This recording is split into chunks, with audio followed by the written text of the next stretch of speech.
오늘은 시험에 들게 하지 마시옵고 라고 하는 제목으로 말씀 전하겠습니다. 주기도문 강해 지금 하고 있고, 오늘 주제는 시험입니다. 시험. 이 시험은 우리 인생의 가장 큰 주제 중에 하나입니다. 우리 인생에 여러 주제들이 있는데 그런 여러 주제들 중에서 가장 큰 주제 중에 하나가 바로 이 시험입니다. 어떤 의미에서 우리 인생은 그 시험 자체다 이렇게 할 수 있을 만큼 우리가 성경을 통해서 보듯이 에덴 동산에서부터 시작된 이 시험, 에덴 동산에서부터 시작된 이 시험은 우리 인생 전반에 걸쳐서 빼곡하게 들어차 있는 우리 인생의 가장 본질적인 우리 인생의 본질이 바로 시험이라고 할 수 있습니다. 우리말 성경에서 이 시험이라고 번역된 헬라어는 페이라스모스라고 하는 단어입니다. 이 단어는 페이라조에서 왔는데 어떤 사물의 정체 혹은 본질을 알기 위해서 시험하다라고 하는 의미를 가지고 있는데, 이것을 제가 영어 성경에서 찾아보니까 NIV도 그렇고 킹제임스 번역도 그렇고 temptation 이렇게 번역을 했어요. temptation 이렇게 번역을 했습니다. 자, 여러분이 이제 일반적으로 복음주의권 안에서, 그리고 저도 이제 선교단체에서 많이 이렇게 시험을 얘기할 때 세 가지로 얘기를 합니다. 시험이 뭐냐 이렇게 할 때 시험이 세 종류가 있는데 이렇게 얘기를 하죠. 영어로 temptation이 있고, 하나는 trial 이것이 있고, 또 하나는 뭐냐면 테스트가 있다 이렇게 말합니다. 세 가지를 얘기합니다. 성경은 그렇게 말씀하지 않아요. 그러니까 그것을 어떻게 이해하고 어떻게 해석하느냐에 따라서 그런 식으로 볼 수 있지만, 성경이 말하는 시험은 그냥 한 가지예요. 뭐냐면 temptation이에요. 여기서부터 시작되는 겁니다.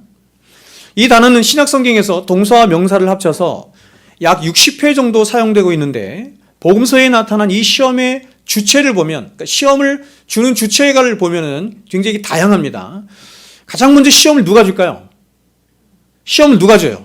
마귀가 줍니다. 시험을 마귀가 주고, 또한 성경에 보면 누가 시험을 준다라고 나와 있냐면 종교 지도자들이 준다 이렇게도 말하고, 사람들이 준다 이렇게도 말하고, 우리 자신을 시험한다 이렇게도 말하고, 놀라운 것 중에 하나는 뭐냐면 예수님이 시험하신다 이렇게 말을 해요.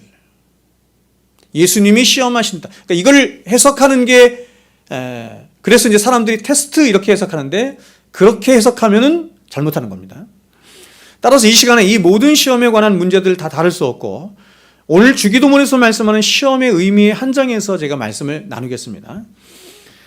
이 시험에 대해서 여러분이 좀 더 알고 싶으시면 제가 책을 가지고 나왔는데, 존 오웬 전집 중에 이 시험에 관한 대작이 있어요. 그러니까 이게 존 오웬 전집인데 그 중에서 제 2권이 이 템테이션입니다. 이게 그렇죠?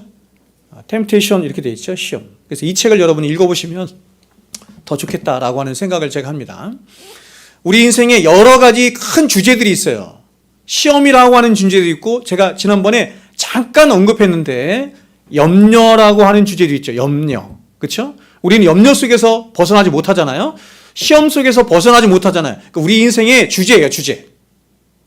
너무 중요하기 때문에 이런 주제들에 관해서 제가 나중에 수양회 때나 아니면 다른 시간에 좀 시간을 내서 시리즈로 여러 시간에 걸쳐서 이 시험에 관해서도, 그리고 염려에 관해서도 이런 주제들을 가지고 설교를 좀 하도록 하겠습니다. 자, 그러면 오늘은 제가 이 주기도문에 한정해서 이 시험을 말씀을 드립니다. 그러면 오늘 주님이 시험에 들게 하지 마시옵고 하신 것에서 이 시험은 과연 무엇일까요? 어떤 의미일까요? 여러분, 우리는 어떤 형태로든 일평생 시험이라고 하는 것을 받으며 살아갑니다. 그러나 여러분, 이 시험은 야고보 사도가 말하는 것처럼 주님이 주시거나 혹은 주님이 조장하시는 시험이 아니에요. 그러나 주님은 놀랍게도 이 시험을 사용하셔서 당신의 백성들을 거룩하게 하시고 연단케 하시는 도구로 사용하시는 거예요. 여기까지 됐죠? 여러분, 인간의 진정한 아름다움은 영혼의 아름다움에 있습니다. 그러므로 가장 지혜로운 사람은 육체를 가꾸고 육체를 이렇게 하는 사람이 아니라 바로 영혼을 가꾸고 영혼을 아름답게 하는 사람이에요. 근데 우리가 처음 구원받았을 때 우리의 영혼은 어떤 상태에 있느냐면 채굴된 원석 같은 상태에 있는 거예요. 원석이에요. 그래서 하나님이 이렇게 채굴된 원석과 같은 우리의 영혼을 우리의 인생 속에서, 광야 같은 우리의 인생 속에서 연단하셔서 아름다운 영혼으로 만드시는 거예요. 아름다운 영혼. 그러니까 창조의 원리로 돌아간다 이렇게 말할 수 있죠. 아름다운 영혼으로 만드시는데 그때 하나님이 사용하시는 도구가 뭐냐면 바로 고난이고 시험이에요. 바로 우리의 영혼은 고난이라고 하는 혹은 시험이라고 하는 풀무 속에서 연단되어지고 그래서 하나님이 기뻐하시는 모습으로 이렇게 아름답게 세워져 간다 이렇게 말할 수 있어요. 제가 여러분에게 늘 말씀드린 것처럼 목사님 저는 시험이 없고 연단이 없고 혹은 고난이 없어도 얼마든지 하나님 잘 섬기고 하나님 경외하며 살아갈 수 있어요. 불가능합니다. 제가 늘 말씀드리지만 불가능해요. 그러니까 여러분이 이런 시험이나 고난이나 이런 것들을 어떤 식으로 해석하고 이해하고 어떻게 대해야 되는지 제가 말씀을 드리는 겁니다. 자, 그러나 여러분 그렇다고 해서 이 시험이라고 하는 객관적인 사실 자체가 우리에게 어떠한 유익을 줄 수 있는 것은 또한 아닙니다. 왜냐하면 만일 시험이라고 하는 어떤 객관적인 실체만으로 우리에게 유익이 되는 것이었다고 한다면 오늘 주님은 우리에게 시험에 들게 하지 마시옵고 라고 하는 기도를 가르치지 않았을 것이기 때문에 그렇죠. 시험 자체가 우리에게 유익이 되는 것이었다고 한다면 만약에 그렇다고 한다면 주님은 이렇게 기도하라 말씀하지 않고 시험에 들도록 하라 이렇게 반대로 말씀하시겠죠.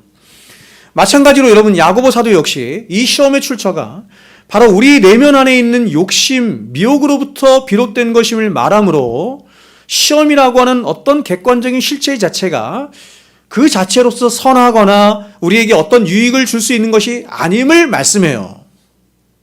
자, 야고보 사도는 시험의 출처를 이렇게 말해요. 들어보세요. 야고보서 1장 13절 14절.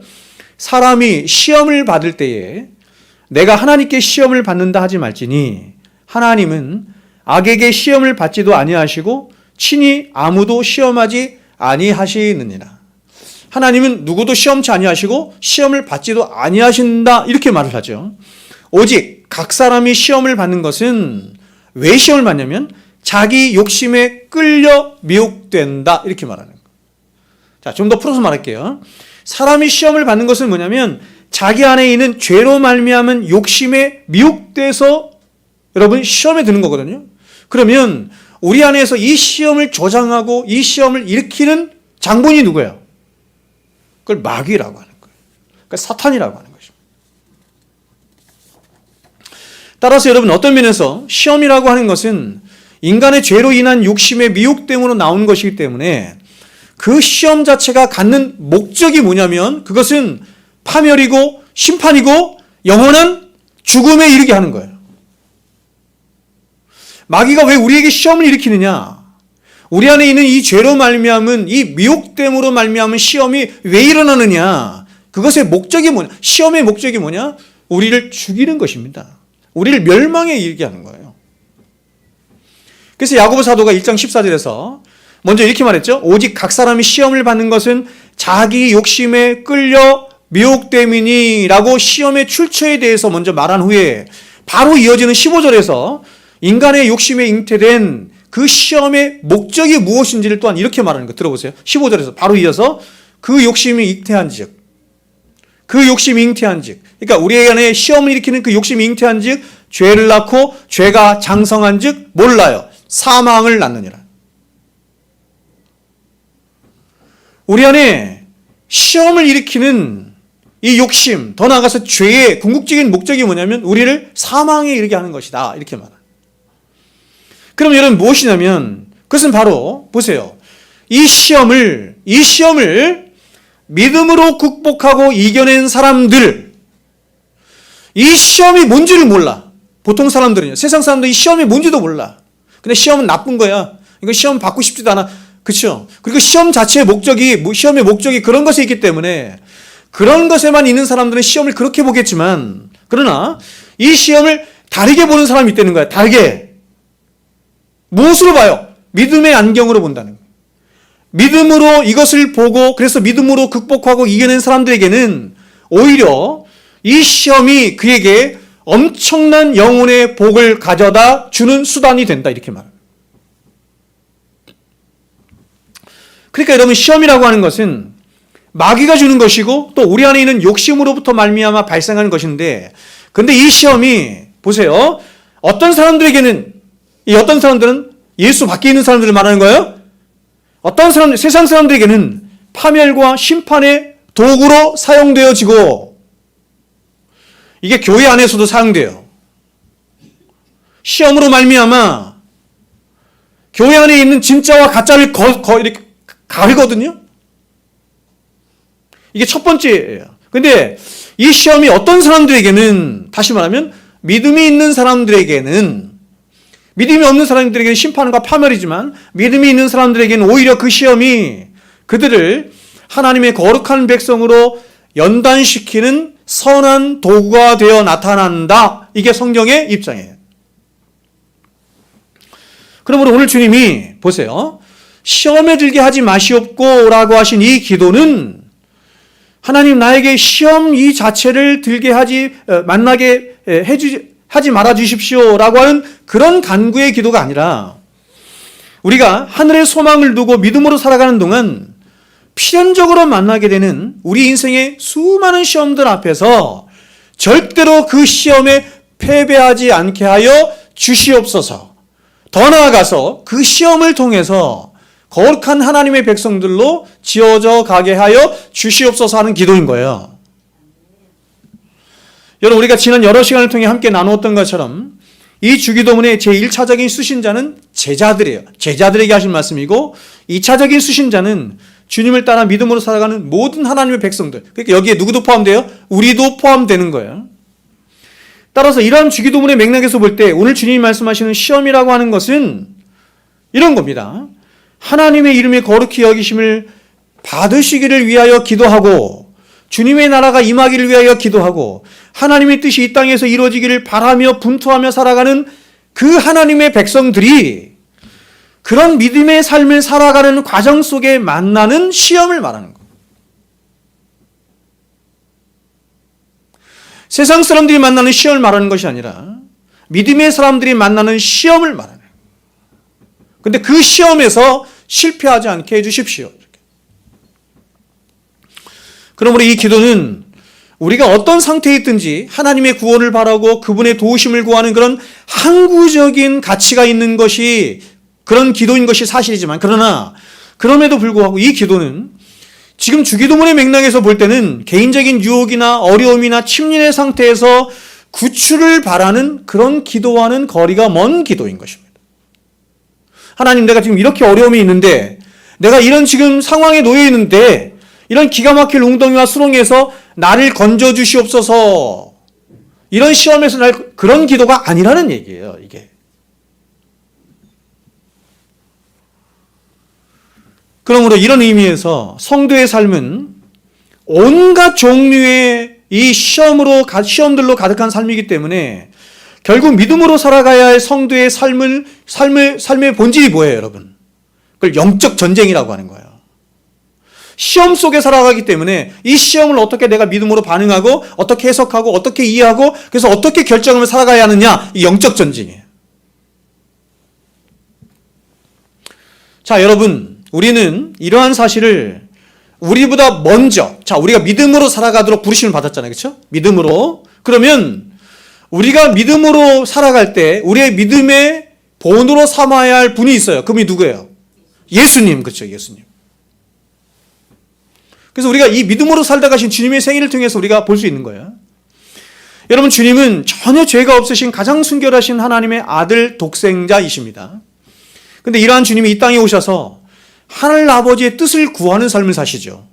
말씀에 순종하는 삶을 사시죠. 하늘 아버지의 나라를 전파하며 사시죠. 여러분, 이러한 예수님의 모든 삶을 한마디로 뭐라 그래요? 이러한 예수님의 모든 삶을 한마디로 뭐라고 불러요, 성경이? 그거를 이렇게 말하는 거예요. 믿음으로 사신 삶이다, 이렇게 말하는 거예요.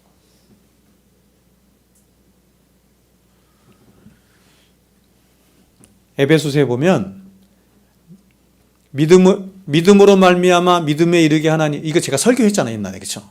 기억나죠? 믿음으로 말미암아 믿음에 이르게 하나니라는 말이 있거든요. 말씀이 있거든요. 여러분, 원래 믿음은 누구 거예요? 하나님의 거예요. 하나님이 어떤 믿음이 있죠? 하나님이 어떤 믿음이 있어요?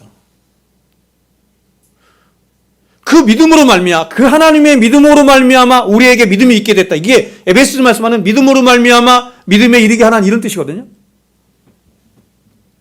우리는 생각할 때 믿음이라고 하는 것은 피조물 된 우리에게만 믿음이 있어야 할 것처럼 생각하지만, 그러나 이 믿음의 근본적인 출처는 누구냐면 하나님이세요. 예수님이세요. 그래서 예수님이 이 땅에 오셔서 33년간의 모든 생애를 사시면서 과연 하나님의 형상으로 창조된 인간이 하나님 앞에 어떻게 살아가야 할지, 그것을 삶의 모범을 통해서 보이신 거거든요. 근데 그런 삶을 한마디로 뭐라고 하냐면 믿음으로 사신 삶이다, 이렇게 말하는 거예요. 그런데 여러분, 그 순결하신 예수님께서 이 땅에서 오셔서 어떻게 하나님을 의지하고 어떻게 하나님을 사랑하며 어떻게 이웃을 사랑하며 살아가는지에 대한, 어떻게 하나님 나라의 백성으로 살아가는지에 대한 그 믿음의 삶을 예수님께서 33년 동안 사셨을 때 그분의 생애 속에 있었던 것은 뭐였냐면 원수들의 대적이었고 핍박이었고 조롱이었고 시험이었어요. 단 한순간도 이 시험과 고난에서 벗어난 삶을 살았던 적이 없어요, 예수님이. 그러므로 결국 우리 주님이 이 세상 누구와도 비교할 수 없는 가장 순결하시고 가장 사랑이 많으시며 가장 이타적인 삶을 사셨음에도 불구하고 그분이 그토록 모진 질고의 삶을 사시고 온갖 고난과 시험으로 가득한 삶을 사신 오직 한 가지 이유는 뭐냐면 바로 그분이 진리에 순종하는 삶을 사셨기 때문이에요. 다른 말로 믿음을 따라 사셨기 때문이에요. 다른 말로 하나님의 의를 이루는 삶을 사셨기 때문입니다.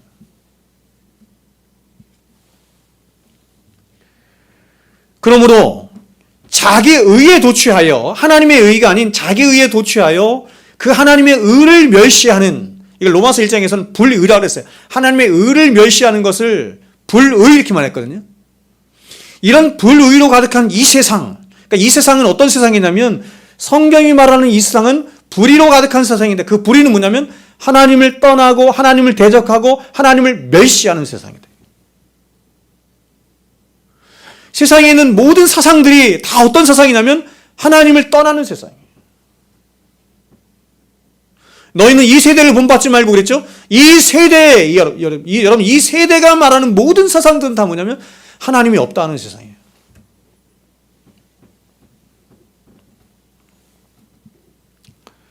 그래서 이런 세상에 인간의 의가 아닌 하나님의 의를 이루기 위해서 오신 예수님을, 믿음을 따라 살아가는 것이 어떤 것인지를, 하나님을 경외하며 살아가는 그 삶이 어떤 것인지를 보여주시기 위해서 오신 예수님을, 이 세상은, 불의로 가득한 이 세상은 필연적으로 그 예수님을 미워할 수밖에 없고 대적할 수밖에 없고, 그래서 결국 자기 의를 참지 못해서 온 세상이 연합해서 예수님을 어떻게 했다? 십자가에 못 박아 죽여버린 거예요.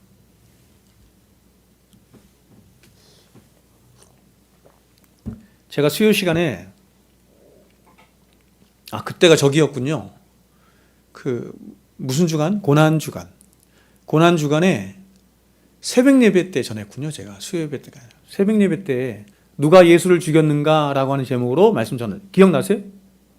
새벽 나오신 분. 여러분, 누가 예수 죽였어요? 누가? 예수를 누가 죽였습니까? 성경은 두 가지로 말한대요. 두 가지로. 첫 번째는 뭐냐면 하나님이 죽이셨다, 이렇게 말을 해요. 그 아들 독생자를 누가 죽였냐면 저와 여러분의 죄 때문에 저와 여러분을 구원하시기 위해서 하나님이 창세전에 만세전에 죽이기로 작정하셨고, 때가 되면 그분을 보내셨고 그분을 십자가에 못 박아 죽이셨다, 이렇게 말을 해요. 근데 또 다른 한 측면에서는 성경이 이렇게 말해요. 너희가 죽였다. 보세요. 너희가 죽였는데 그 너희 안에 누가 들어간 줄 아세요? 모든 인류가 다 들어가는 거예요. 너희가 법 없는 자들의 손을 빌어 죽였다, 이렇게 말을 해요.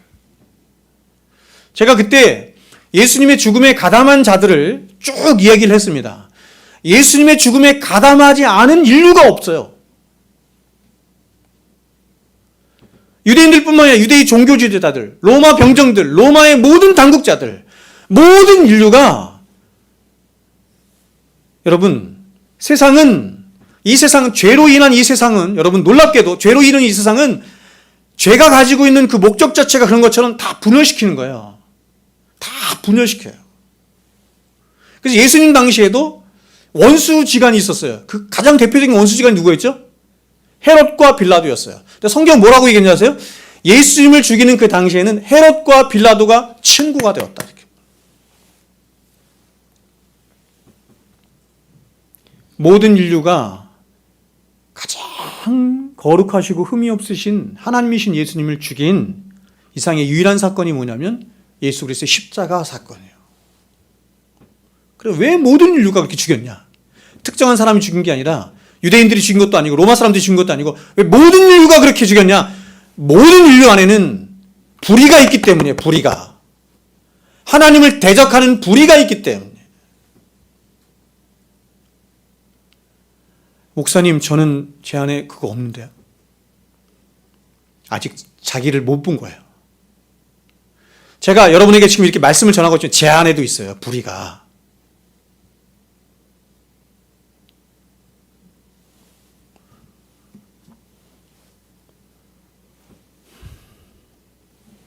그러므로 이렇게 진리 그 자체이시고 진리 가운데 믿음으로 사신 예수님을, 그 예수님을 따르고 예수님을 쫓아가는 하나님 백성들 역시도 어때요?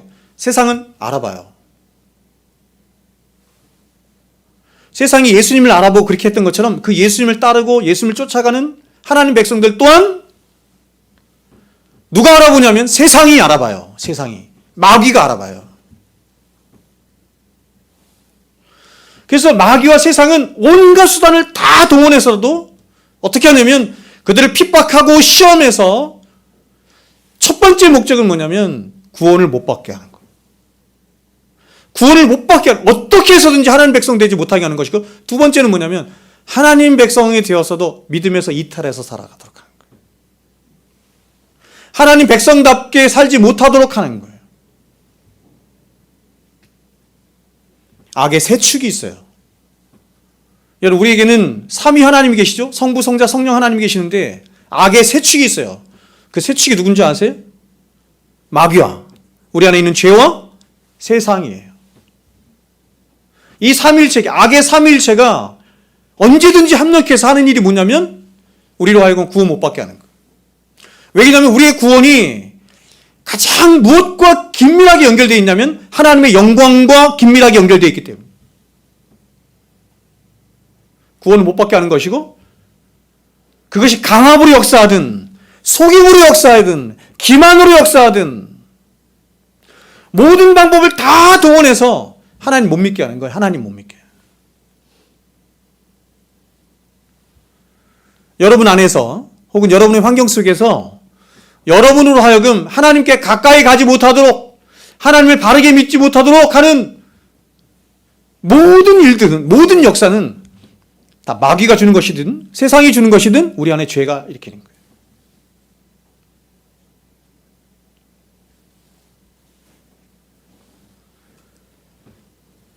그래서 주님이 팔복에서 이렇게 말씀하셨어요. 의를 위하여 박해를 받는 자는 복이 있나니 천국이 그들의 것임이라. 나로 말미암아 너희를 욕하고 박해하고 거짓으로 너희를 거슬러 모든 악한 말을 할 때에는 너희에게 복이 있나니 기뻐하고 즐거워하라. 하늘에서 너희 상이 큼이라. 너희 전에 있던 선지자들도 이와 같이 박해하였느니라.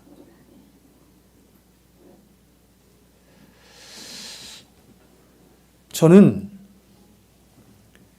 30년 목회를 하시고 은퇴하신 목사님을 만났었는데 한번 그 목사님 저에게 이렇게 말씀하신 걸 제가 들었습니다.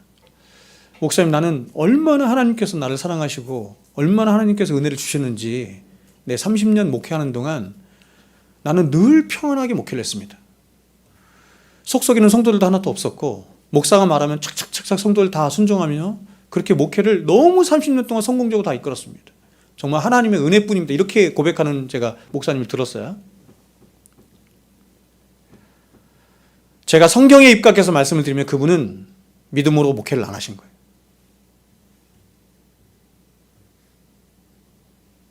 마귀가 가만둘 리가 없죠. 세상이 가만둘 리가 없죠.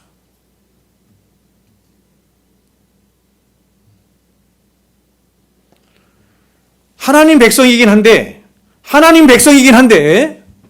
아무 일도 없어요. 그럼 그 사람이 믿음으로 안 살았다는 얘기.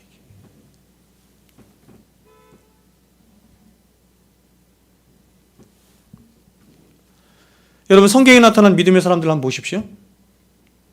아브라함, 요셉, 모세, 다니엘, 다윗, 이사야, 예레미야, 예수님 12제자들, 바울, 그리고 우리가 알고 있는 종교개혁자들, 청교도들, 언약도들 다 좋습니다.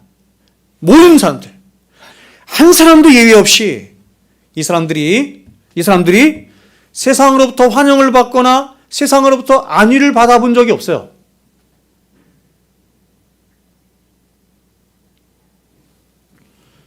환영은커녕 온갖 핍박과 멸시와 대적을 받을 뿐이었습니다. 그래서 우리가 시편을 보면 다윗은 이러한 세상 속에 있는 자신을 이렇게 비유해서 말했습니다. 시편 22편에 나는 벌레요 사람이 아니라 사람의 비방거리요 백성의 조롱거리니이다. 나를 보는 자는 다 나를 비웃으며 입술을 삐죽거리고 머리를 흔들며 말하되 그가 여호와께 의탁하니 구원하실 걸 그를 기뻐하시니 건지실 걸 하나이다. 여러분, 지금 이게 시편 22편에 있는 말씀인데, 여러분, 이 시편 22편의 말씀을 그대로, 이 예언의 말씀을 그대로 누가 받았어요? 예수님이 받았어요. 예수님. 제가 말씀드린 것처럼 시편 23편은 여호와는 나의 목자가 되시죠. 그분이 목자가 되시는 장면이 23편인데 그분이 목자가 되시기 위해서 거쳐야 되는 게 시편 22편이에요. 말할 수 없는 고난을 다 당하셔야만 하는 거예요. 가장 1차적으로는 다윗이 자신에게 한 말일 것입니다. 이렇게 말해요. 나는 벌레요 사람이 아니라 사람의 비방거리요 백성의 조롱거리가 됐대요. 하나님을 경외하며 하나님을 섬기며 하나님을 사랑하며 살았더니 내가 그렇게 되더라. 예레미야가 얘기하는 것처럼 내가 예루살렘 거리 가서 복음을 전했더니 진리를 전했더니 내가 사람들에게 조롱거리가 되고 비방거리가 되고, 그래서 얘기하죠. 내가 다시는 이 진리의 말씀을 전하지 않겠습니다. 다시는 여호와를 선포하지 않겠습니다. 할 정도가 됐어요.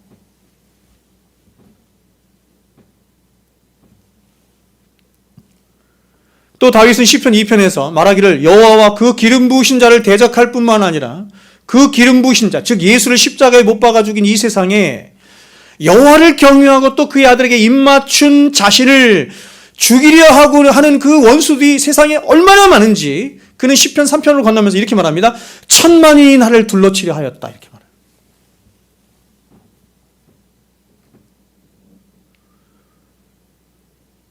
여러분, 이 다윗 시편인데 다윗이 속한 유다 모든 백성들 다 합해봐야 60만 명밖에 안 돼요.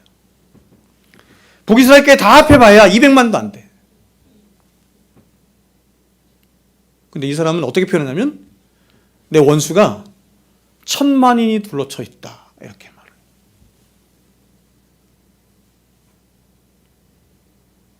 제가 여러분에게 한번 묻고 싶어요.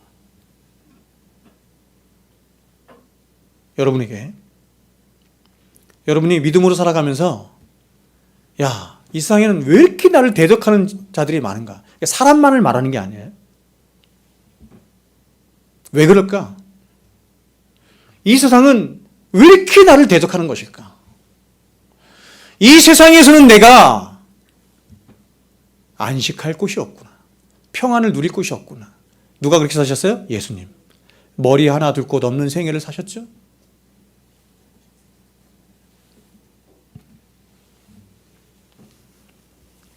그래서 히브리서 기자가 이러한 믿음의 사람들의 정체성을 한마디로 이렇게 말한 거예요. 외국인과 나그네와 같다. 이렇게 말해요. 순례자라고도 하죠.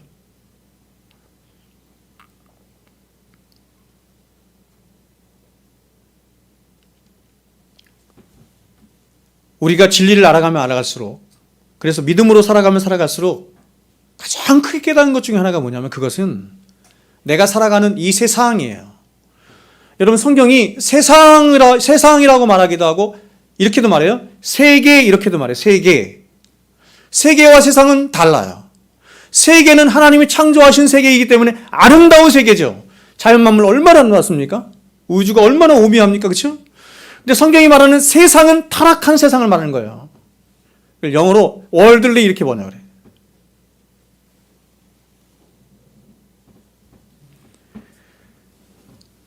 진리로 인한 눈이 열리자, 진리로 인한 눈이 열려서 그 진리로 말미암아, 십자가의 복음으로 말미암아 영적인 눈이 열리자 내가 살아가는 세상이 다르게 보여요. 어떻게 보이냐면 이 세상은 죄로 가득한 세상이구나. 내 안에만 죄가 있는 것이 아니라 세상에 빼곡하게 죄가 있구나. 이 세상은 하나님을 대적하는 세상이구나. 제가 아까 말씀드린 것처럼 이 세상의 모든 사상적인 조류가 다 뭐냐면 하나님이 없다는 세상이에요.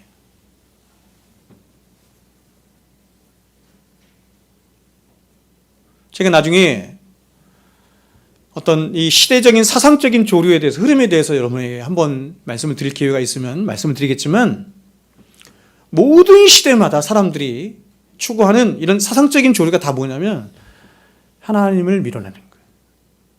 그래서 하나님은 성경에서 이렇게 딱 못 박아 말씀하셨어요. 너희는 이 세대를 본받지 말고, 너희는 이 세대를 본받지 마요.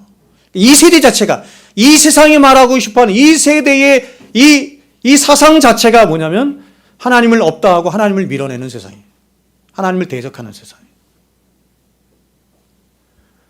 그걸 여러분이 느끼지 못하거나 알지 못한다면 여러분은 굉장히 둔감한 거야, 영적으로. 공부도 하지 않은 것이고. 이 세상이 얼마나 하나님을 싫어하냐면 아까 말씀드린 것처럼 온 세상이 연합해서 그 하나님이 보내신 아들, 이게 비유에도 나오죠? 주인이 자기 아들까지 보내잖아요. 먼저 누구를 보내요? 그 종들은 누구를 말하는 거예요? 선지자들을 말하는 거예요. 선지자들을 보냈더니 선지자들 다 죽여버렸네? 누가? 세상이 다 죽인 거예요. 그래서 내 아들을 보내면 이제 내 아들은 공경하리라 해서 누구를 보냈어요? 예수를 보냈더니 예수도 죽여버렸어요. 그래서 어떻게 해요? 그 주인이 심판하러 오시잖아요.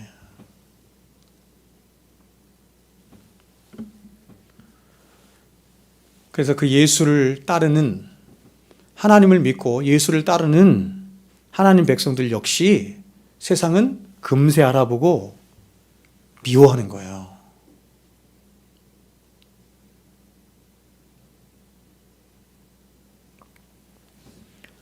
돈에 미쳐 돌아가고 쾌락에 미쳐 돌아가고 일에 미쳐 돌아가는, 그래서 어찌하든지 더 많은 것들을 내 것으로 삼아서 이 세상에서 내가 주인이 될 수만 있다고 한다면 이 세상에 그 진짜 주인 되신 하나님도 얼마든지 내가 몰아낼 수 있어요. 또 누구라도 패배시키고 누구라도 무너뜨릴 수 있는 게 이 세상이에요. 제가 말씀드렸죠? 이 세상을 제가 이렇게도 비유했어요. 사람들은 다 빨대를 하나씩 갖고 다닙니다. 근데 제가 말씀드린 건 어떤 목사님이 말씀하신 건 너무 리얼해서 제가, 세상 사람들은 자기 의에 얼마나 여기 취해 있는지, 자기를 위해서라면 빨대를 하나씩 갖고 다니면서 사람들의 목에 빨대를 딱 걸고 피를 빨아먹는, 그게 우리가 살아가는 세상이다. 그래서 하나님의 거룩하심에 대한, 하나님의 거룩한 백성으로 살고 싶어하는 그런 거룩에 대한 열망이 있는 하나님 백성들은, 이 세상에는 내가 쉴 곳이 없구나. 이렇게 하나님을 대적하는 세상은 장차 망할 세상일 수밖에 없구나 라고 생각하는 거예요.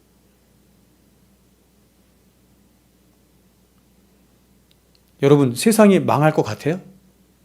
우리 이상희 주사님이 맨날 망했으면 좋겠다고 말씀하시죠. 이 세상 망했으면 좋겠다고.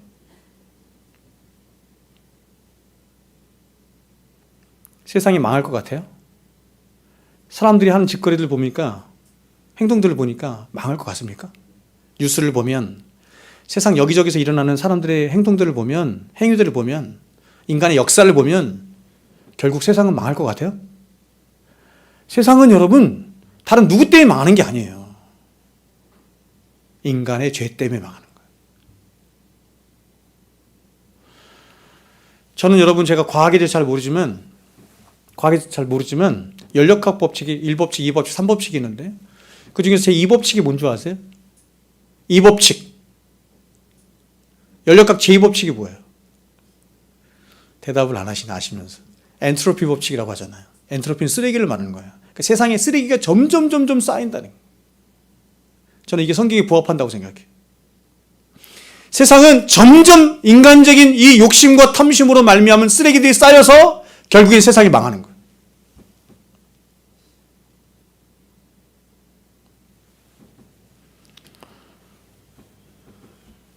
그래서 그리스도인은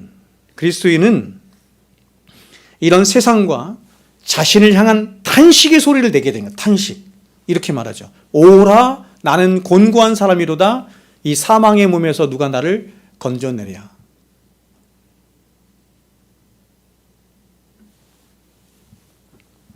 자신의 그 처참한 실체로부터 이 세상으로부터 건짐받고 구원받기를 원하는 그 탄식이 그리스도인에게 있는 거예요. 내 인생의 설계를 이렇게 해서 20대는 이렇게, 30대는 저렇게, 40대는 저렇게, 50대, 60대는 이렇게 인생의 설계를 세워서 내 인생을 형통하고 잘 먹고 잘 살아야지. 이렇게 하지 않아요.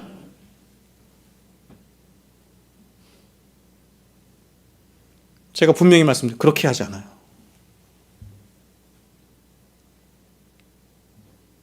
그건 세상 사람들이 하는 방식이에요.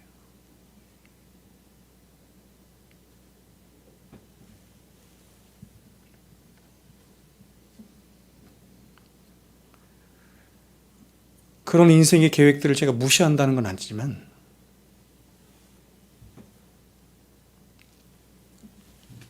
자신의 인생을, 이 세상을 궁극적으로 바라보는 그 실체의 그 본질을 바라보는 관점은 다른 거예요. 20대, 30대, 40대 내 평생의 삶을 이렇게 해서 욥기에서도 그렇게 말하죠. 욥기에서도 이렇게 말해요. 나의 날수가 욥이 이렇게 말해요. 나의 날수가 그 바닷가의 모래수와 같이 많아질 것이라고 나는 생각했다는 거예요. 무슨 뜻인지 아세요?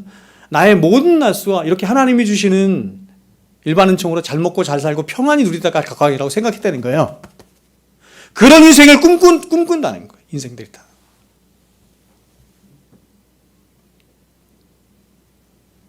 그런 인생을 꿈꿔도 되지도 않지만 그리스도인은 그렇지 않아요, 여러분. 그리스도인의 인생의 한 가지 목적은 그런 것이 아니고 하나님의 영광이 있어요. 하나님의 영광.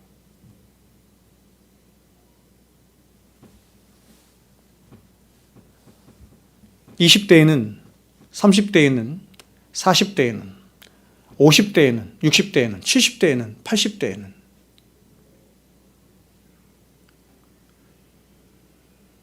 내가 어떻게 하나님의 영광을 위하여 살까?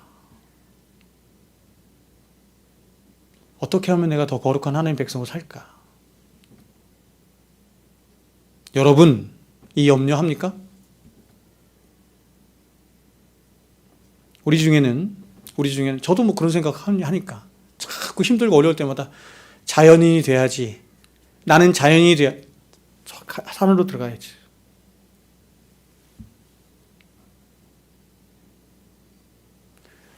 나이가 들면 들수록 그런 꿈 꾸죠.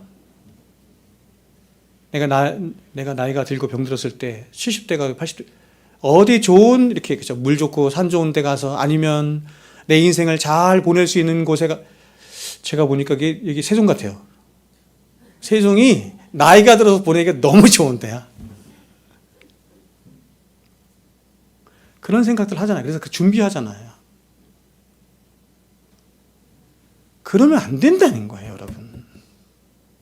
하나님이 일반 은총 가운데 우리에게 그런 걸 주실 수 있어요. 집도 주시고 좋은 직장도 주시고 일도 주시고 할 수 있어요. 그리고 그런 걸 계획하는 게 나쁜 건 아니에요. 그러나 우리의 인생의 본질적인 목적은 뭐냐면 어떻게 내 인생을 조지 필드가 얘기했던 것처럼 나는 썩어 없어지는 인생이 아니라 살아서 주를 위하여 살고 싶다.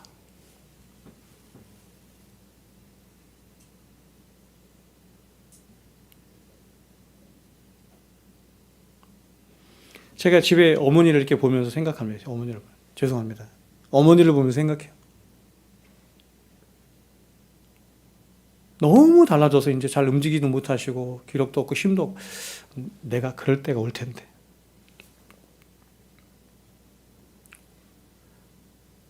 그래서 이걸 전도서에서는 이렇게 얘기한 거예요. 나는 아무 낙이 없다고 할 해가 가깝기 전에. 마음은 원인데 할 수가 없어. 그러기 전에 주를 위해 살아야 돼요. 점점 눈이 안 보여요. 제가 이게 잘 안 보여요. 이게. 여러분 제가 7년 전, 8년 전에 이거 10포인트 했거든요. 10포인트. 10포인트에도 잘 보였어요. 제가 한 3년 전인가? 그때부터 11포인트로 옮겼어요. 지금은 12포인트인데도 잘 안 보여. 12포인트인데도 잘 안 보여. 점점 눈도 나빠지고 안 아픈 데가 없어요. 근데 그렇게 몸이 쇠하여가면 쇠하여갈수록 생각해요. 어떻게 해요? 더 쇠하여지기 전에 어떻게 하면 주를 위해 살까 고민합니다.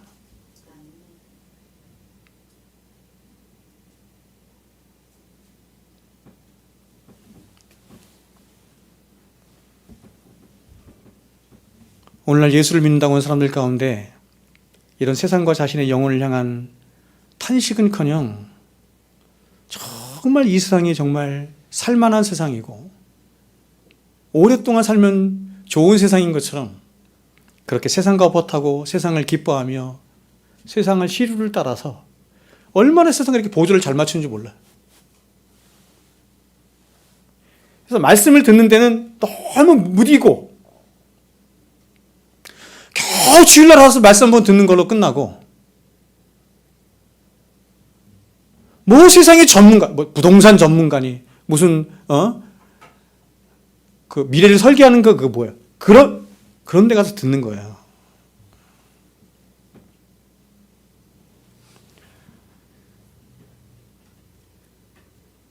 죄송합니다. 오늘 제가 작정하고 좀 말씀을. 사람들이 이 땅에서 땅 사고 집 사고 돈 모으고 쾌락을 일삼는 일에 거의 모든 관심을 다 쏟는 거예요. 제가 여러분에게 말씀을 드렸죠? 주식하지 말라고 그랬지. 주식. 요즘 비트코인 엄청 올랐더라고요. 우연히 보니까. 그런 거 하지 말라고 그랬죠. 저는 비트코인이 10억이 가도 지금 사서 10억으로 오를 수 있다. 5년 후에 10년 후에 10억이 오를 수 있다라고 하는 보장을 나에게 준다. 저는 안 사요.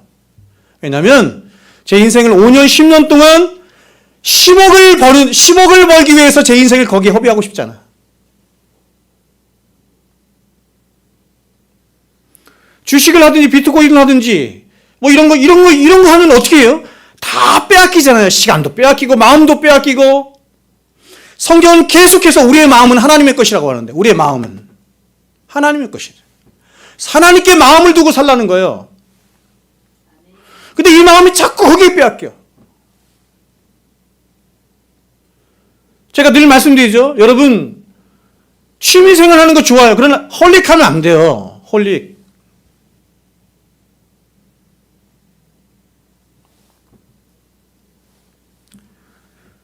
그리스도인이 왜 이렇게 사느냐? 그리스도인이라고 하는 이름이 있으면서도 왜 이렇게 그리스도인이 아닌 자처럼 사느냐?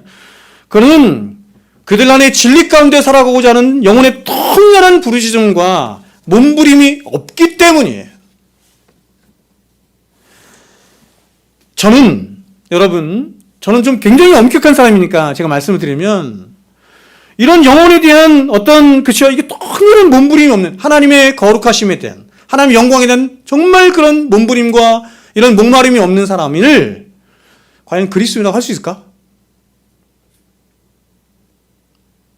저 생각해요, 솔직히. 그럴 수 있어요. 가다가 그럴 수 있어요. 넘어지고 쓰러지고 할 수 있어요. 그러나 근본적으로 그럴 수 있느냐는 얘기예요. 근본적으로.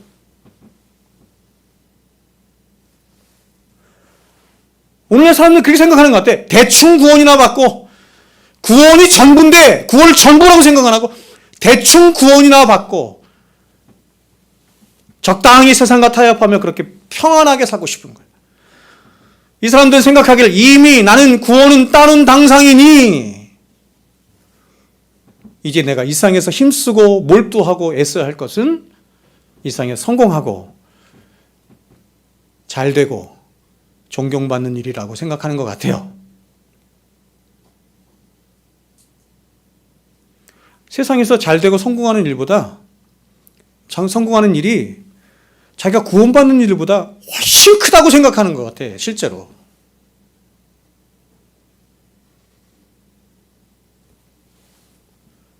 여러분, 이런 기독교 없어요. 제가 분명히 말씀드리는데 이런 생각을 가지고 여러분의 인생을 살고 하면 마지막 주님 앞에 가면 수치를 당할 것입니다. 제가 분명히 말씀드릴게요. 제 목회적 양심과 저의 모든 것을 걸고 말씀드릴게요. 그런 구원은 없어요. 주님이 말씀해요. 야, 나를 택하든지 세상을 택하든지 둘 중에 하나 택해.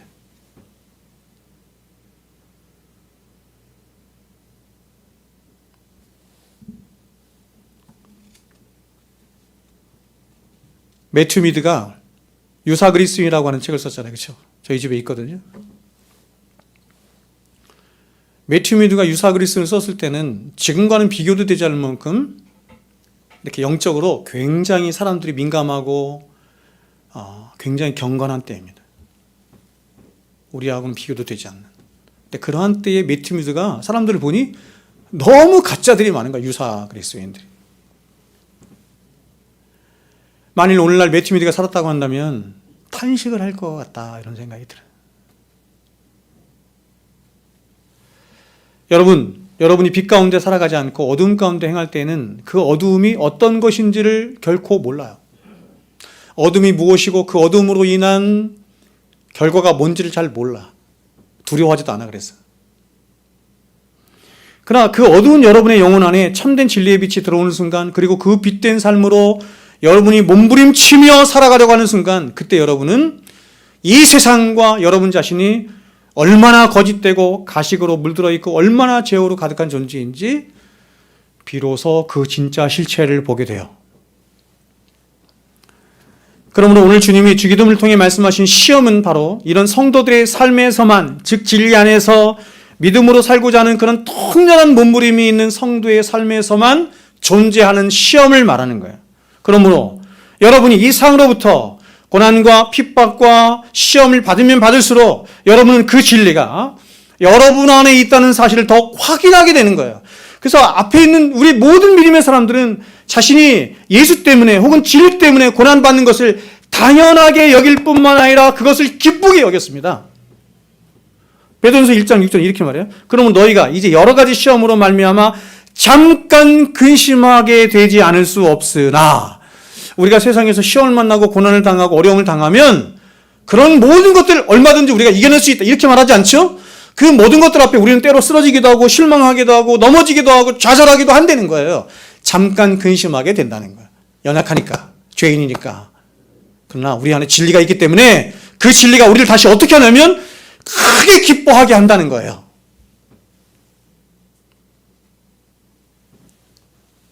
사도들이 이렇게 했어요. 사도행전 16장에 사도들은 그 이름을 위하여 능욕받는 일에 합당한 자로 여기심을 기뻐하면서 공회 앞을 떠나니라. 여러분, 고난, 우리 인생에 고난이 있습니다. 근데 고난이 어디서 오느냐? 여러 가지가 있어요. 고난을 그냥 고난은 이런 것입니다 라고 한마디로 얘기할 수 없고, 고난이라고 하는 메커니즘은 굉장히 복잡한데, 고난은 가장 처음으로는 죄로 인한 고난이 있어요. 내가 잘못한 거예요. 내가 죄를 짓고 내가 잘못하고 내가 게으르고 하는 것이. 이런 고난을 받으면 안 됐어요.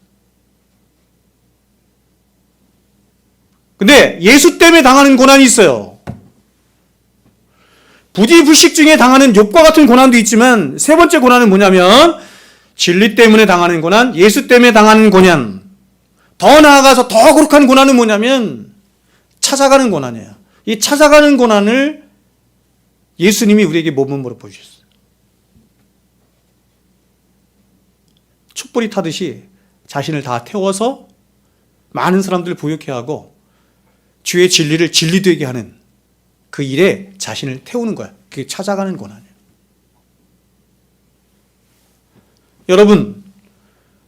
여러분에게는 어떤 고난이 있습니까? 어떤 고난이 있습니까? 지금 제가 4가지 말씀드렸죠? 자기 때문에 당하는 고난, 욥이 당하는 고난처럼 부지불식중에 당하는 고난, 3번째는 예수 때문에 당하는 고난, 4번째는 예수 믿어서, 4번째는 찾아가는 고난. 어떤 고난이 있어요? 우리는 3번째, 4번째 고난을 받아야 되는 거예요. 2번째도 어찌할 수 없지만 가능한 대로 3번째, 4번째 그거를 갈라디아서 사도가 이렇게 했습니다. 내가 예수의 흔적을 가졌다. 이렇게 말했습니다. 사탄은 어찌하든지 한 영혼이라도 지옥에 빠뜨리기 위해서 온갖 수단과 방법을 가리지 않고 다 동원해요. 그러나 사탄이 더 사악한 것은 뭐냐면 구원받은 신자라 할지라도 사탄은 결코 이들을 포기하지 않고 하나님의 은혜와 상관없는 삶을 살게 하고 하나님의 영광과 그분의 나라와 상관없는 삶을 살게 한다는 거예요. 짐승처럼 살게 하는 거예요. 우리가 사람인데 더 나아가서 사람을 넘어서 뭐예요? 신자인데 신자답게 못 살게 하고 사람답게 못 살고 짐승처럼 살게 어떻게 누가 그렇게 사탄이 그렇게 한다는 거예요. 시험을 통해서. 포기하지 않아요. 그러나 여러분 제가 1부 때도 이렇게 말씀을 드렸는데 저 보세요. 이게 원리예요, 원리. 그냥 제가 원리적으로 말씀을 드린 거예요. 제가 심정적으로 제가 가지고 있는 진리 안에서 말씀을 드리지 않고 그냥 원리적으로 말씀드린 것은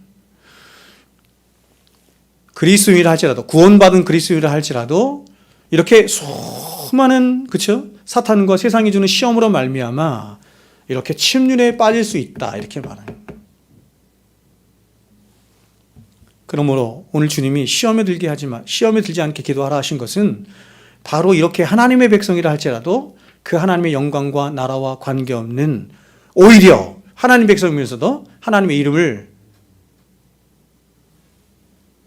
멸시하고 그 하나님의 영광을 가리는 그런 비참한 인생이 되도록 이 세상과 사탄과 우리 안의 죄가 끊임없이 우리를 넘어뜨리려고 시험하고 유혹하고 우리를 공격할 때 하나님 이런 모든 시험들로부터 나를 지켜주십시오. 나를 지켜주셔서 이 모든 시험을 오히려 통과해서 더 하나님의 거룩한 백성이 되게 하여 주십시오 라고 하는 기도가 시험에 들게 하지 마시옵고 라고 하는 기도라는 거예요.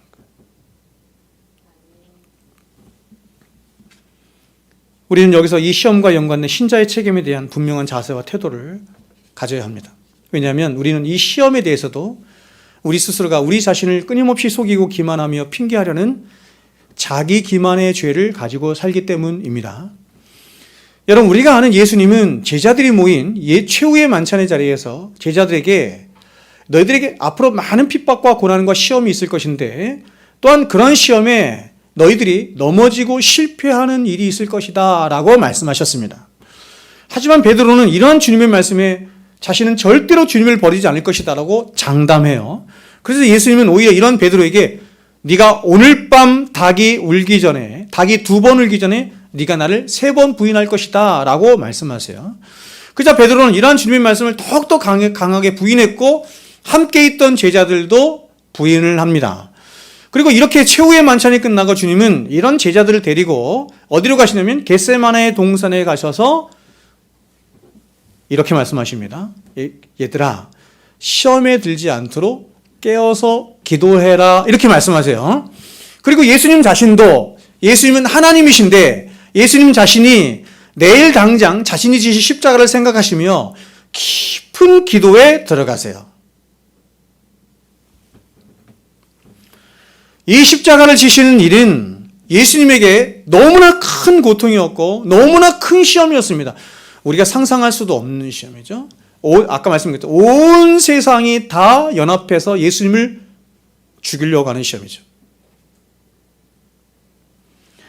이 시험은 여러분 하나님으로부터 분리되는 거예요. 예수 그리스도의 십자가의 지심은 영원전부터 한 번도 떨어져 본 적이 없는 성부 하나님과 자신이 분리되는 거예요. 그러니 여러분, 이 십자가를 지시는 게 그분에게 어떤 고통이겠어요?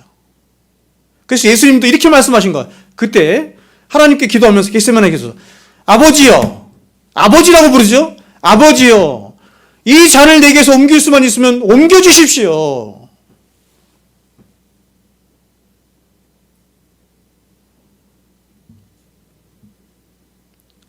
근데 예수님은 그 하나님의 대업을 이뤄야 돼요.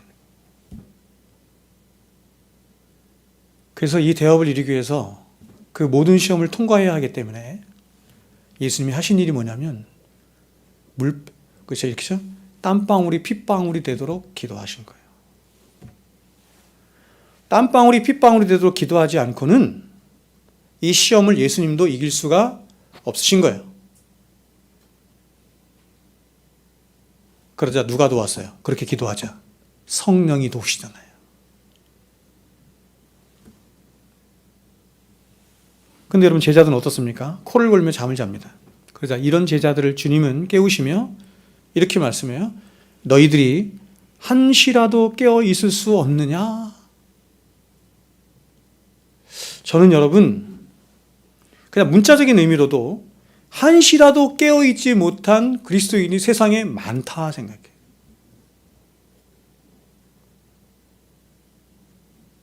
신앙생활을 30년, 40년 했는데 정말 하나님 앞에 나와서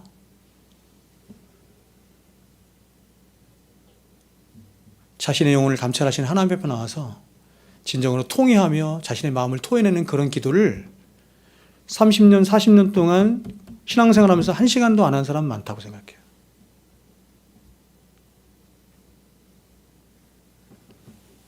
그러나 이들은 피곤한 몸을 이겨내지 못하고 주님의 말씀을 무시한 채 다시 잠에 빠집니다. 이때 보세요. 이때 원수들이 찾아온 거예요. 그러자 이내 깨어 기도하지 못한 제자들은 다 뿔뿔이 흩어져 도망가고 주님만 홀로 남아요. 그리고 마지막까지 남아있던 베드로마저도 자신이 그토록 큰 소리치며 장담했던 말과는 전혀 다르게 자신은 예수님을 모른다고 3번씩이나 부인하게 됩니다. 여러분, 예수님은 33년간의 공생애를 시작하실 때, 공생애를 처음 시작하실 때 가장 먼저 사탄으로부터 시험을 당하셨습니다. 3년간의 공생애 시작하실 때 가장 먼저 사탄으로부터 시험을 마태복음 4장에 나오죠. 뿐만 아니라 그분의 공생애 기간에도 끊임없이 사탄과 원수들로부터 공격과 시험을 당하셨습니다. 그리고 마지막 십자가를 지시기 전날에도 주님은 겟세마네 동산에서 시험을 당하셨습니다. 예수님의 모든 생애가 시험과 고난과 연속이에요, 연속. 한시도 쉬지 못해요. 이런 모든 시험과 여러분, 그 고난으로 가득한 이 예수님의 일생을 예수님이 무엇으로 이겨내셨어요? 여러분, 예수님이 무엇으로 이겨내셨어요? 하나님이시기 때문에 야, 더 이상 시험 오지 마. 아니면 하나님의 권능으로, 신적인 권능으로 시험을 이겨내셨어요? 아니죠, 여러분. 예수님이 그 모든 질고와 고난과 시험 앞에서 그 모든 것을 이겨내신 것은 하나예요. 뭘로 이기셨어요? 기도로 이기셨어요. 기도로. 기도하시자 성령이 도우세요. 마태복음 4장에서 성령이 도우시고 모든 일마다 성령이 도우세요. 성령이.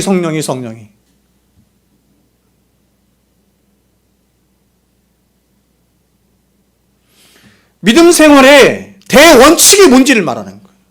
믿음의 생활의 대원리가 뭔지를 말하는 거예요. 믿음으로 살아갈 수 있는 유일한 원리가 뭔지를 말씀하는 거예요.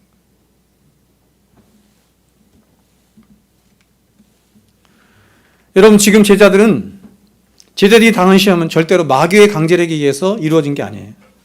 그들이 시험을 이기지 못한 것은 그들의 믿음 없음과 그들의 자발적인 의지가 낳은 불순종 때문에 이루어진 겁니다. 그러므로 이들이 이렇게 실패한 것은 그 누구의 책임이 아니라 그들 자신의 책임이에요. 그래서 존 칼빈은 기독교에서 우리가 시험에 들거나 죄를 지었을 때 절대로 다른 누구의 탓이나 환경의 탓으로 돌려서는 안 된다고 말하면서 이렇게 말을 했습니다. 인간이 타락으로 부패했기에 인간은 강제로 혹은 마지못해 죄를 지은 것이 아니라, 제가 여러분에게 말씀드렸지만 가장 완벽한 환경이었던 에덴 동산에서 인간이 죄를 지었다는 사실을 잊어서는 안 됩니다. 자발적으로 죄를 짓는 것이며 맹렬한 강제 혹은 외부의 힘에서가 아니라 자기 자신의 격정으로 죄를 짓는 것이다. 이것이 인간 본성의 부패이므로 인간은 악한 경향성으로만 움직이고 행할 수밖에 없다. 이걸 이제 루터는 이렇게 말했죠. 노예의 의지다 이렇게 말했어요. 인간이 생각하는 것, 계획하는 것, 도모하는 것 모든 것이 다 죄성의 경향으로 한다 이렇게 말해요. 하는 게 다 죄예요. 인간이 악을 행하고 말씀에 불순종하면서 그 원인을 마귀나 환경이나 다른 사람의 탓으로 돌리는 것은 지성과 의지를 가지고 있는 그런 책임 있는 도덕적인 존재로서의 인간 자신의 지위를 스스로 부정하는 것이나 마찬가지인 거예요. 우리는 개가 아니에요. 여러분, 우리는 짐승이 아니에요. 우리는 코끼리가 아니에요. 다른 짐승들은 개도 보세요. 그렇죠? 길거리에서 교미하죠? 길거리에 똥을 싸죠? 사람이 길거리에서 그렇게 안 하잖아요. 그건 윤리와 도덕이 있기 때문이에요. 책임 있는 존재이기 때문에. 그들은 그걸 수치로 여기잖아요. 그러나 우리는 그렇지 않습니다. 그러므로 여러분, 하나님이 우리에게 뭘 요구하시는 거냐면 우리가 신앙생활이라고 하는 것을 그렇게 하길 원하시는 거예요. 하나님이 지으신 그 모습을 가지고 하길 원하시는 거예요. 절대로 어떤 경우에도 핑계하지 않고 가장 책임 있는 존재로 하나님 앞에 서서 하나님 앞에서 하라는 것입니다. 지금은 여러분이, 제가 목회를 해보니 그렇더라고요. 지금은 여러분이 목사 앞에서 혹은 서로들에게 그렇게 여러 가지 이유들을 대며 핑계하고 탓할 수 있을지 모르겠습니다. 그러나 여러분이 하나님 앞에 가면 됩니까 그게? 됩니까?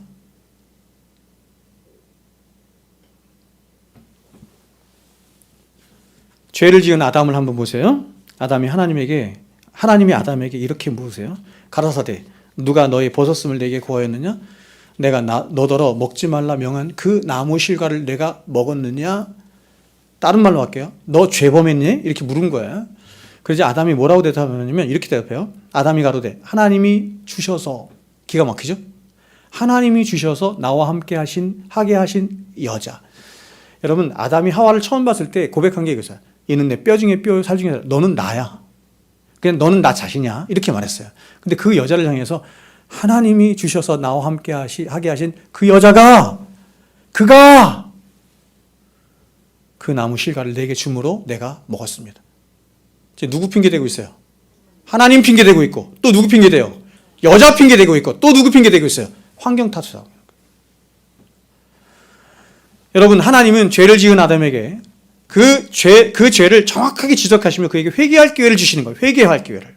근데 아담은 어떻게 하냐면 자신이 지은 죄의 본질에 대해서는 끝까지 회피하며 계속해서 누굴 탓해요? 하나님 탓하고 여자 탓을 하고 환경 탓을 한 채 끊임없이 핑계를 일삼는 것입니다.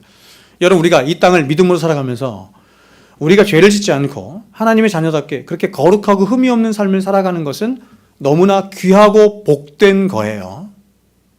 그러나 그렇게 할 수 없어요. 그래서 성경은 이러한 삶을 복되다 이렇게 말하지 않고 우리의 죄성을 알고 우리의 연약함을 알기 때문에 진짜 복된 게 뭔지를 그 다음에 말씀하시는데, 그게 뭐냐면 우리가 비록 죄를 지었을 때라도, 이 얘기는 뭐냐면 너는 죄를 지을 수밖에 없잖아 이렇게 성경이 말하는 거야. 죄를 지었을 때라도 하나님 앞에 나가서 죄를 회개하라 이렇게 말하는 거야. 이게 중요하다는 거예요. 하나님, 나는 죄를 지을 수밖에 없는 자입니다. 그러나 하나님의 은혜가 필요합니다. 그래서 하나님의 은혜 안에서 살도록 간구하는 거죠. 그런데 그럼에도 불구하고 죄를 지었어요. 그러면 어떻게 하는 것이 신자의 바른 태도냐면 하나님 앞에 나가서 핑계하지 않고, 하나님, 내가 하나님이 싫어하시는 죄를 지었습니다. 잘못했습니다. 나를 용서해 주십시오. 나에게 은혜를 주십시오. 믿음을 주십시오. 불쌍히 여기십시오. 이게 신자의 태도예요.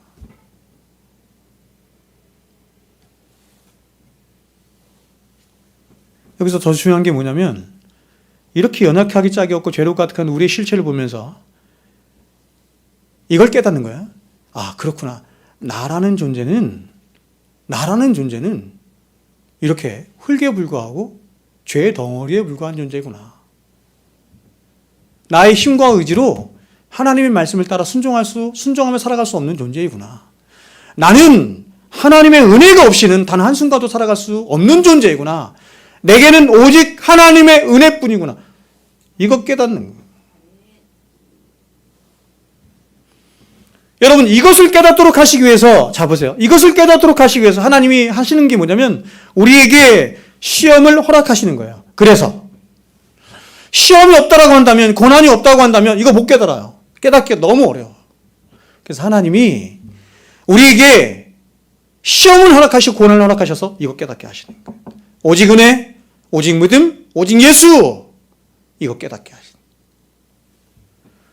여러분, 하나님은 당신의 자녀들이 시험에 들거나 유혹에 빠지는 것을 결코 원하시는 분이 아닙니다. 그리고 하나님은 당신이 원하시기만 하면 시험이나 유혹들은 얼마든지 우리에게 일어나지 않도록 하실 수 있는 하나님이세요. 그런데 어떠냐면 그럼에도 불구하고 하나님은 이러한 시험과 유혹들을 너무나 위험천만하게도 당신의 아들의 피로 값주고 사신 저와 여러분에게 허락하세요. 그렇죠? 우리가 신명기의 말씀 보면 모세가 노래를 하는데 이렇게 하나님이 이스라엘 백성들 구원하시는 장면을 독수리로 표현하죠. 독수리가 누구예요? 하나님이에요. 근데 그 독수리가 어떻게 하냐면 자신의 둥지를 흩는데요. 여러분, 지금 아주 어린 새끼야. 독수리 새끼인데 그 독수리 새끼의 둥지를 흩는데요.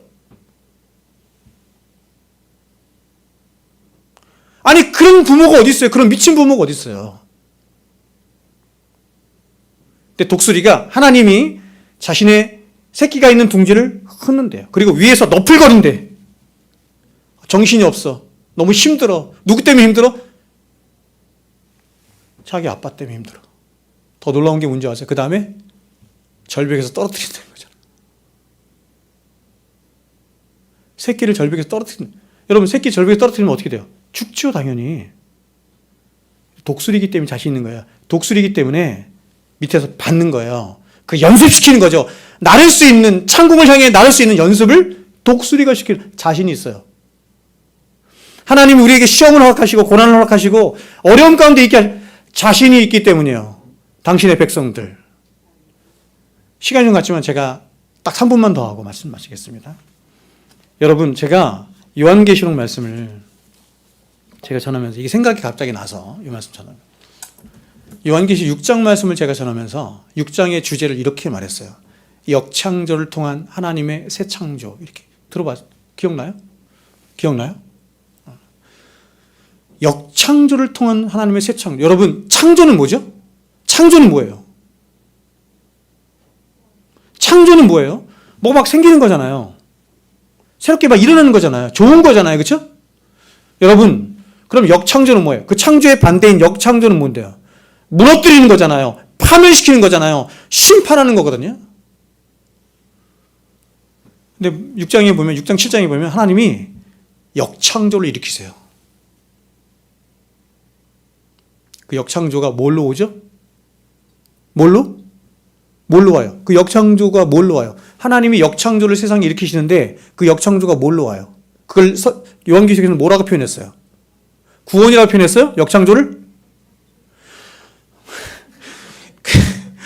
그 역창조를 뭐라고 표현했냐면 재앙이라고 표현한 거야. 재앙. 요한계시록에 재앙이 3개가 있어요. 인재앙, 나팔재앙, 대접재앙. 이걸 누가 일으켜요? 요한계시록 6장에 보면 책이 있대요. 책. 한 책이 있어요. 근데 이 책을 열 자가 아무도 없어. 책을 임봉했어. 책을 임봉해서 아무도 이 책을 열 자가 없어요. 그래서 24장로 중에 하나가 교회가 울어요.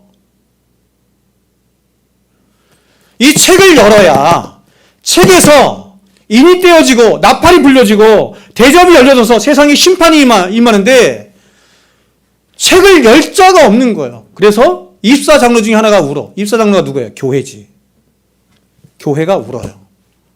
하나님, 언제까지 하나님 참으실 겁니까? 스가랴에 보면 그러거든요. 말 탄 자가 세상을 돌고 왔는데 물어요, 천사가. 하나님, 언제까지 참으실 거예요? 언제까지 당신의 백성들을 구원하지 않으실 거예요? 이걸 이렇게 표현한 거예요. 언제까지 당신의 백성을 구원하지 않으실 거예요. 이렇게 표현한 거예요. 언제까지 세상을 심판하지 않으실 거예요. 그래서 24장로 중에 하나가 우는 거예요. 하나님 왜 이 세상을 심판하지 않으십니까? 우리들 구원하지 않으십니까? 그러자 한 천사가 등장을 하면서 이렇게 말합니다. 그 인을 뗄 자가 있다. 그 인을 뗄 자가 누구예요? 어린 양이신 예수 그리스도죠. 그래서 하나님이 책을, 세상을 심판할 책을, 세상을 구원할 책인데, 심판할 책, 구원을 가진 책인데 이 책을 예수님에게 주세요. 다시 말하면 모든 심판의 전권이 누구에게 돌아간다? 예수님에게. 하나님께 있는 심판 전권이 예수님에게 오는 거예요. 그러자 예수님이, 심판의 전권을 가지신 예수님이 책의 인을 떼시는 거예요. 이 인을 떼실 분은 세상에 유일하게 한 분밖에 없는데, 예수님밖에 없는데 그 예수님이 인을 떼세요. 인을 떼자마자 어떻게 돼요? 재앙이 임하는 거예요. 인재앙, 나팔재앙, 대접재앙이 임해요.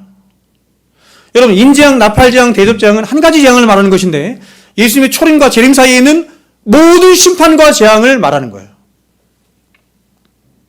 지금도 인재앙이 있어요, 없어요? 있는 거예요. 대접재앙이 있어요, 없어요? 있는 거예요. 세상에 일어나는 기근과 전쟁과 수많은 심한 열매 있죠? 다 재앙이에요.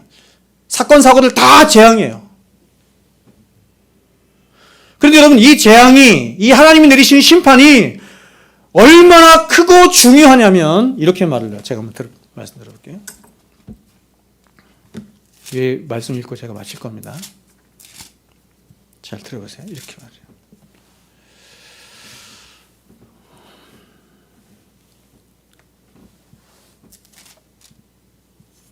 (6장 15절에) 잘 보세요. 땅의 임금들과 왕족들과 장군들과 부자들과 강한 자들과 모든 종과 자유인. 몇 종류 얘기했어요, 제가요? 7종류이겠죠? 자, 지금 인재앙을 받는 사람들을 얘기하는데 성경이 7부류의 사람들을 얘기하는 거예요. 왜 7부류예요?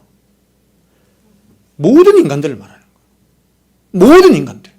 부자만, 권세 있는 자만 심판을 받는 게 아니고 이렇게 얘기해요.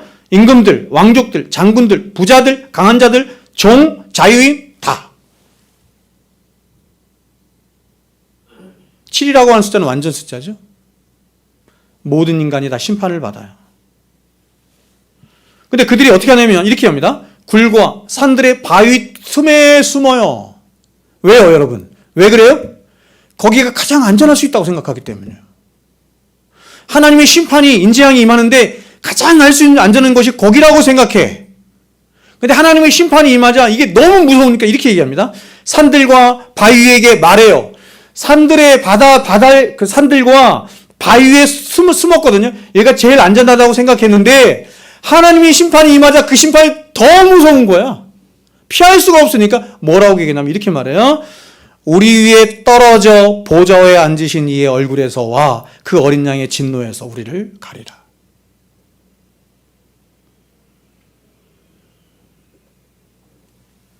야, 차라리 내가 산이 무너져서 내가 죽든지 바위에 깔려서 완전히 죽는 게 낫지, 내가 어떻게 하나님의 심판을 받는 건 너무너무 두려운 일이다. 인류가 이렇게 말한다는 거. 17절에 이렇게 말합니다. 그들의 진노의 큰 날이, 이게 성경이 말하는 거예요. 그들의 진노의 큰 날이 이르렀으니 누가 능히 서리요. 여러분, 6장의 마지막 질문이 이것입니다. 6장에서 인재앙을 쭉 말한 후에 마지막 질문이 뭐예요? 야, 이렇게 하나님이 내리시는 심판과 재앙에서 누가 피할 수 있느냐? 이 재앙이 얼마나 큰지 사람들은 차라리 내가 바위에 깔려서 죽는 게 낫겠다. 이 재앙에서 누가 피할 수 있겠느냐?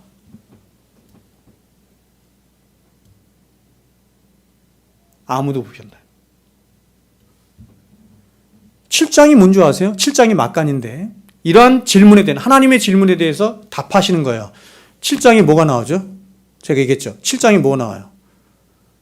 김민우 교수님, 7장이 뭐가 나와요? 천상의 예배? 천상의 예배? 그건 4장이요. 4장, 5장. 7장이 뭐가 나와요, 여러분? 7장에, 자, 14만 4천이 나오는 거예요. 여러분, 14만 4천을 뭐라고 부르죠? 성경이 요한계시록에서 교회를 이야기할 때 여러 가지로 얘기하는 거예요. 구원받은 큰 무리 이렇게 얘기하기도 하고, 이기는 자 이렇게 얘기하기도 하고, 교회 그냥 이렇게 얘기하기도 하고, 그 중에서 하나가 뭐냐면 14만 4천, 구약의 12지파 곱하기 신약의 12사도 곱하기 충만수 1000, 그래서 14만 4천.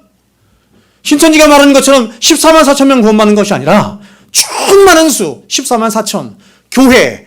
자, 그들의 진노에 큰 날이 이르렀으니 누가 능히 설 수 있겠느냐? 누가 구원받을 수 있겠느냐? 성경이 대답합니다.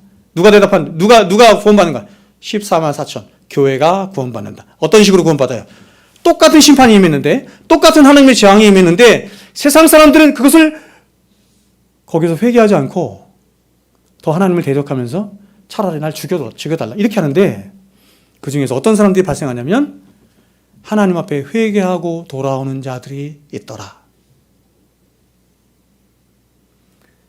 심판이 임하는 이 세상 속에서 하나님이 당신의 교회를 구원하시는 방법이 뭐라고요? 회개라고요. 회개.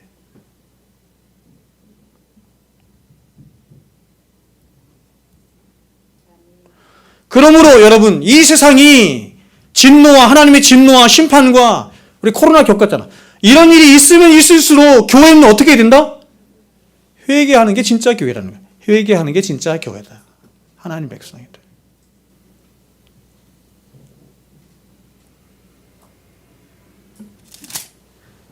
제가 오늘 한 2시간 하고 싶은데 제가 오늘 지금 3분의 2밖에 못했거든요. 여러분, 제발 저를 포함해서 여러분 말씀을 등한시 여기지 마시고, 이같이 큰 구원을, 히브리서 2장에 있는 것처럼 이같이 큰 구원을 등한시 여기는 자가 어찌 그 보응을 피하리요. 그러니까 여러분, 이 말씀 뭐냐면 정말 구원받지 못한 자의 중요한 특징이 뭐냐면 구원을 크게 여기지 않는다. 등한시 여긴다. 네? 교회 안에 셌어요. 여러분, 제가 여러분에게 여러분 구원받았으면 좋겠어요.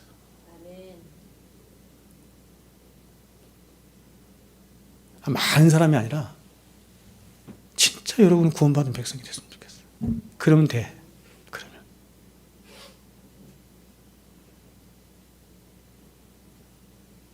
핑계하지 마시고 마귀에게 농락당하지 마시고